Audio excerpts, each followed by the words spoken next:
L'invité de la matinale, Pierre-Hugues Dubois, Louis Dauphren. Mais avant cela, un peu de politique française. Michel Barnier tente, tant bien que mal, de former un gouvernement en poste depuis 5 jours déjà. Il sera aujourd'hui présent aux journées parlementaires d'Ensemble pour la République.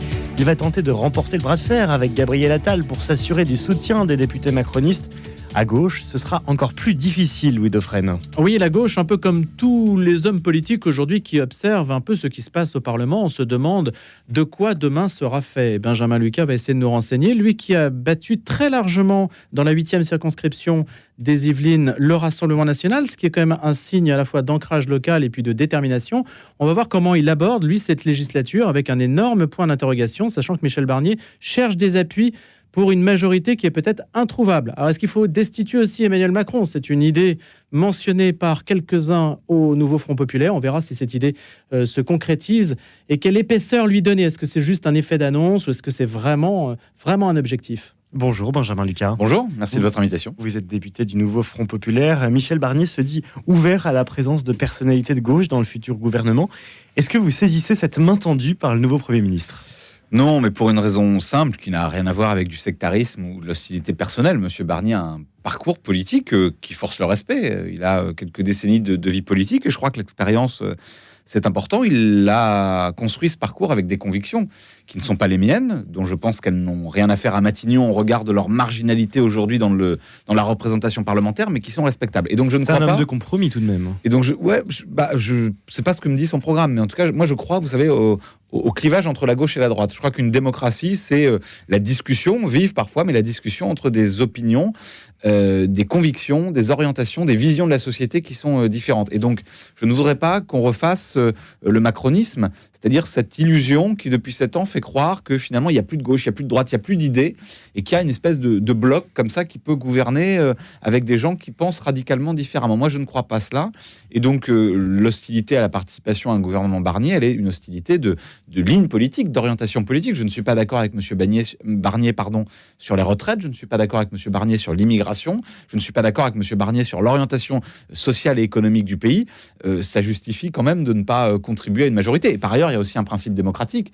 Je considère que ce qui s'est passé là, avec la nomination d'une personnalité issue d'un parti qui fait 40 députés, pose un problème démocratique. Au-delà des lignes politiques, est-ce qu'il n'y a pas l'idée de se dire, tiens, on va quand même tester la méthode, puisque lui-même a quand même pris cette distance avec une forme d'attitude présumée arrogante du macronisme ?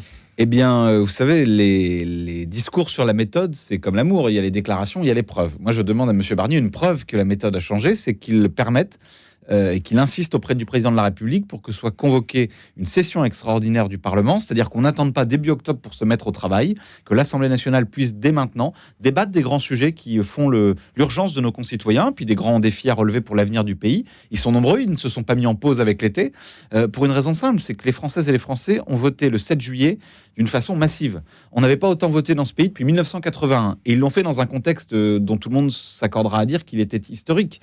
La question qui était posée, c'est voulons-nous ou pas être gouvernés par l'extrême droite ? C'est la première fois que la question s'est posée aussi fortement et de façon aussi concrète dans le pays. Et donc, que les Français aient voté pour renouveler l'Assemblée nationale à la demande du président de la République, j'allais dire sous la contrainte du président de la République, dans la précipitation, et qu'on attende 3 mois pour que les parlementaires puissent se mettre au travail, ça me paraît assez antinomique.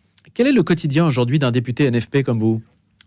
On travaille sur des sujets de fond. Moi, je travaille par exemple sur les questions éducatives. Donc, j'ai rencontré un certain nombre d'acteurs de l'éducation en circonscription ou nationalement. On prépare déjà les amendements budgétaires, même sans connaître le budget, mais enfin, on prépare nos propositions. On est présent sur le terrain dans sa circonscription.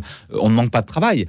Simplement, effectivement, on a un peu de frustration de ne pas pouvoir travailler ce qui est le cœur de métier, si je puis dire, d'un parlementaire à l'Assemblée nationale pour faire la loi et pour contrôler l'action du gouvernement. Et j'insiste là-dessus, il s'est passé quand même ces 60 derniers jours quelque chose de scandaleux.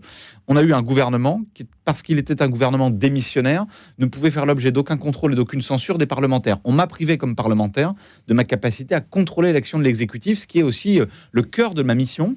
Et moi, j'ai donc déposé une proposition de résolution pour qu'il y ait une commission d'enquête de l'Assemblée nationale pour juger de la façon dont ont été organisés les pouvoirs publics. Il y a des choses qui vous ont choqué cet été et qui auraient mérité un tel contrôle ? Oui, le gouvernement démissionnaire a été en réalité démissionné uniquement pour que 17 ministres devenus députés puissent voter pour Madame Braun-Pivet à la présidence de l'Assemblée nationale. Elle a gagné avec 13 voix. Ça veut dire qu'il y a eu une élection qui a été arrachée par cette manipulation finalement des institutions, de la Constitution. Mais ce gouvernement ne s'est pas contenté de gérer les affaires courantes. Il a organisé des dérogations au droit du travail, par exemple pour les saisonniers. Le président de la République a nommé un commissaire européen. C'est pas rien, c'est pas des affaires courantes, etc., etc. Vous avez des ministres qui ont eu les moyens de communication, des moyens de cabinet qui ne sont pas des moyens pour gérer les affaires courantes, qui sont des moyens pour l'action quotidienne. Ils les ont utilisés pour faire de la politique et pour se comporter comme un gouvernement qui n'avait rien de démissionnaire. Et puis la durée, on a battu des records, y compris des records des périodes de grande instabilité ministérielle de la 4e et de la 3e République. Je pense, sans préjuger de ce que donnerait cette commission d'enquête, qui par ailleurs serait transpartisane, comme toutes les commissions d'enquête, donc ferait l'objet d'un rapport avec des députés macronistes, je pense qu'il faut regarder parce qu'on a créé un précédent. Imaginons que demain, dans une situation différente, un gouvernement, même avec une majorité plus large que celle-ci, démissionne, que le président de la République accepte la démission mais ne change pas de gouvernement. Ça veut dire que vous pourriez avoir pendant des mois et des mois, imaginons si Marine Le Pen est au pouvoir par exemple, un gouvernement qui prend des décisions, qui agit et qui ne peut pas être censuré, contrôlé ou se soumettre au Parlement, et ça pourrait durer des mois. Bon, je pense qu'il est temps d'encadrer cette pratique.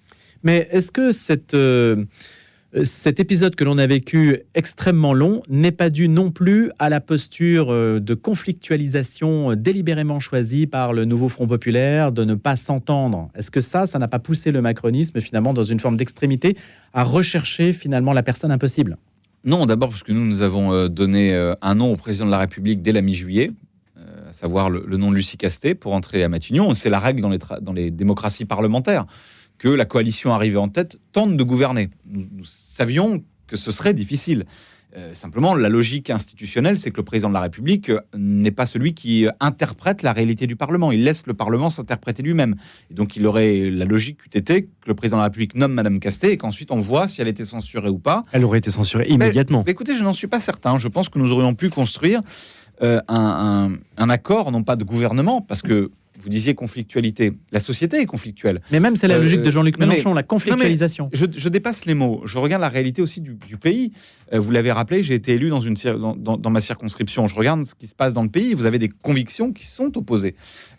Moi, je ne peux pas me mettre d'accord sur la question des retraites avec Madame Borne. Je ne peux pas me mettre d'accord sur l'immigration avec Monsieur Darmanin, qui a fait une loi qui, de mon point de vue, foule aux pieds nos principes humanistes les plus élémentaires. Voilà, les convictions, ça compte. Et je pense d'ailleurs que si les Français en veulent à Emmanuel Macron, s'ils ont décidé d'une cohabitation à l'occasion des élections législatives, c'est parce qu'ils n'ont jamais finalement cru au macronisme, cette idée que les idées n'avaient plus de valeur, n'avaient plus de sens, etc. Donc nous avions dit que nous étions prêts à travailler au Parlement à des compromis.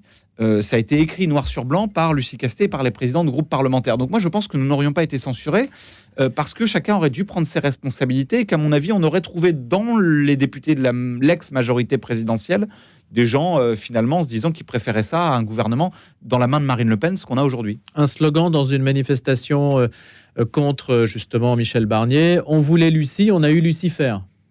Étonnant comme référence. Écoutez, il y a Benjamin Lucas, ça veut dire que Michel Barnier, c'est Lucifer. Non, écoutez, moi, c'est un slogan. Oui, moi, je combats durement la politique de Michel Barnier. Je vous ai dit, il a des convictions que je respecte, mais qui ne sont pas les miennes. Mais je me garde bien vous ne le diabolisez pas. D'aller dans des excès de cette nature. Toutes les manifestations ont leur lot de slogans plus ou moins inventifs, plus ou moins drôles. Je laisse à non, mais est-ce que ça ne dit pas quelque quelque chose, Benjamin Lucas, est-ce que ça ne dit pas quelque chose d'une forme de posture très inflexible avec laquelle il est difficile de composer? Et ça, c'est une question d'image aussi que renvoie peut-être ce camp politique. Peut-être. Après, je pense qu'il y a aussi une nécessité que celles et ceux qui ont voté pour nous pour tourner la page du macronisme, qui ont voté pour nous pour abroger la réforme des retraites, pour augmenter le SMIC et les salaires, pour transformer l'école au service de la réussite éducative de toutes et tous, attendent de nous que nous soyons fidèles à ce mandat. On a suffisamment reproché ces dernières décennies aux responsables politiques de dire des choses et ensuite de ne pas faire ce pourquoi ils ont été élus. Je pense au quinquennat de François Hollande. J'étais président des Jeunes Socialistes à l'époque. Quand on est élu sur la promesse de changement et qu'on fait la loi travail d'inspiration sarkozyste ou qu'on propose la déchéance de nationalité d'inspiration lepéniste, les électeurs, après, mettent du temps à vous faire confiance. Donc la gauche a mis du temps à regagner cette confiance d'une part importante de l'électorat. Donc les convictions, ça compte. Vous parlez de la prise de parole, elle peut être forte. Vous, par exemple, vous appelez à destituer Emmanuel Macron. C'est quand même pas rien. Moi, j'ai signé cette motion de destitution après beaucoup d'hésitations et je vous le dis très tranquillement. Mais je l'ai signé pour adresser un message de fermeté à l'égard du chef de l'État. Parce que je vous l'ai dit, je considère que ce qui s'est passé ces 60 derniers jours est grave, est très grave. Je pense que M. Macron a transgressé ce qu'est normalement le rôle d'un président de la République. Imaginez M. Chirac dire « je ne veux pas de M. Jospin, mais je vais faire mon marché parmi la gauche plurielle ». Les Français ont voulu une cohabitation et finalement on se retrouve avec la reconduction du macronisme et tout ça. En plus, ce qui est grave, c'est que les Français ont quand même dit très clairement, on a un débat d'interprétation sur les élections législatives. Évidemment, personne n'a totalement gagné puisqu'il n'y a pas de majorité absolue. Je suis lucide et je regarde la réalité de la composition de l'hémicycle. Mais on s'accorde tous sur une chose. Les Français, au deuxième tour, ont massivement dit on ne veut pas que Marine Le Pen et que l'extrême droite aient d'influence majeure sur la vie politique et sur la vie du pays. Or, de fait, on a aujourd'hui un gouvernement dans la main de Marine Le Pen. Donc c'est grave parce que moi, je pense aux millions de gens qui ont voté, qui parfois n'avaient pas voté depuis des années, des décennies. Dans la main, mais qui n'est pas celui de Marine Le Pen. Non, dans la main, mais dans la main. C'est une sorte de, mais donc ça lui donne sorte de revanche, c'est un peu l'arroseur arrosé. Non, mais ça lui donne une influence, considérable. Et donc, pour terminer sur la question que vous m'aviez posée, donc j'ai signé cette motion de destitution et j'ai dit dans un second temps, parce que je pense que la nuance ça compte, c'est mon en même temps à moi si je puis dire, que moi je ne la voterai cette motion de destitution que si la gauche est en capacité de construire une candidature commune à l'élection présidentielle. Parce que si à la fin des fins on veut que M. Macron s'en aille, il ne faut pas qu'on ait Mme Le Pen derrière. Il ne faut pas qu'on ait la reconduction du macronisme derrière. Donc il faut que la gauche soit unie comme elle l'a été aux élections législatives. Et donc c'est une manière aussi pour moi de dire à mes petits camarades, très bien, combattons durement le président de la République, je l'ai fait comme eux pendant 7 ans, mais soyons en capacité d'incarner, comme nous l'avons fait aux élections législatives, l'alternance et l'alternative. La Ve République, il faut y mettre fin ou la rénover ? Vous savez, une rénovation complète peut signifier aussi y mettre fin. Moi, je suis favorable à la 6e République, mais si on transforme radicalement la 5e République, ça me va aussi. Je ne suis pas attaché à des slogans ou à des totems. Je pense que, en revanche, sur le fond, il y a urgence aujourd'hui à remettre une respiration démocratique dans le pays, à sortir du présidentialisme. On a vu d'ailleurs, quand tous les pouvoirs sont concentrés dans les mains d'un seul, moi je crois en l'intelligence collective. Oui, mais vous venez de dire, Benjamin Lucas, que justement c'est le Parlement qui a la main. Aujourd'hui, en l'espèce, c'est le RN, mais c'est le retour du pouvoir du Parlement. On l'a un peu privé. Regardez, le président de la République, il a bloqué les institutions pendant 2 mois. Il s'est permis d'interpréter la réalité du Parlement, ce qui normalement ne se fait pas. En Espagne, vous avez un monarque qui pourtant a fait les choses dans l'ordre. Il a d'abord confié à celui qui est arrivé en tête, la droite espagnole, le soin de former un gouvernement. La droite n'y est pas parvenue, et donc c'est le deuxième, le Parti socialiste, qui a dû composer une majorité, mais c'est le Parlement qui s'est interprété lui-même. C'est pas le monarque qui a dit, voilà, j'imagine, telle Madame Irma des censures, qu'un tel va avoir une majorité. Donc c'est ça qu'il faudrait changer prioritairement, déjà. Mais je pense qu'il faut réduire le rôle du président de la République, oui, mais on est nombreux et nombreux à le penser, et depuis longtemps, et je pense qu'il y a un certain nombre d'erreurs qui ont été faites, c'est-à-dire le quinquennat et l'inversion du calendrier, par exemple, ont amplifié les tares de la 5e République. Et donc septennat ?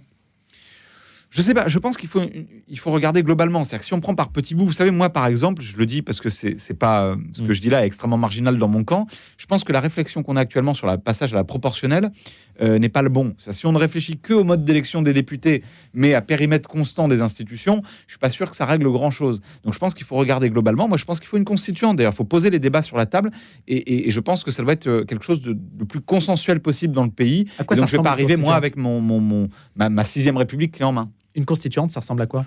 C'est la convocation d'une assemblée constituante spécialement dédiée à la construction des institutions avec des élections spécialement dédiées. Et donc ça veut dire que là, vous voulez refonder à travers une constituante la manière dont s'organise la vie politique. C'est quand même cette ambition-là. Oui, et je pense aujourd'hui que c'est nécessaire. La 5e République est née dans des conditions extrêmement particulières que je n'ai pas besoin de rappeler, et elle est à mon avis inadaptée à ce que doit être une démocratie adulte, moderne, soucieuse de donner plus de place aux citoyens, plus de place aux représentants du peuple, et puis de remettre plus de respiration démocratique. Nous sommes avec Benjamin Lucas, député du nouveau Front Populaire, et il défend notamment une motion de censure à l'égard d'Emmanuel Macron, une motion de destitution. Mais aussi une motion de censure à l'égard de M. Barnier, qui me paraît être prioritaire d'ailleurs. Est-ce qu'il y a un pays dans le monde, Benjamin Lucas, qui pourrait nous servir en quelque sorte de référence ou qui vous sert, vous, de référence ? Vous pouvez dire, tiens, ce pays-là, il prend la direction que je souhaiterais que la France prenne. Du point de vue de la politique menée ? Du point de vue de la politique menée, est-ce qu'il y a des modèles ?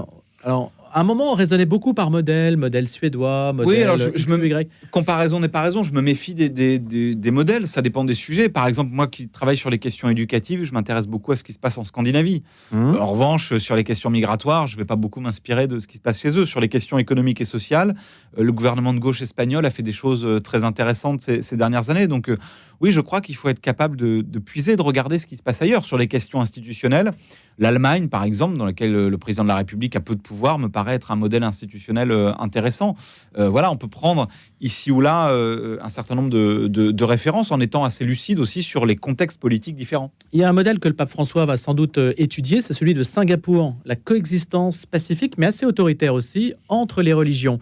Est-ce que ça entre dans votre schéma de pensée? Écoutez, je ne suis pas spécialiste de Singapour, donc je ne voudrais pas faire des analyses au doigt mouillé, si je puis dire, de cette situation, mais je crois qu'il faut effectivement regarder toutes les situations démocratiques, politiques, d'organisation de la société qui permettent d'apaiser la société, qui permettent de faire vivre la démocratie. Je pense que c'est précieux.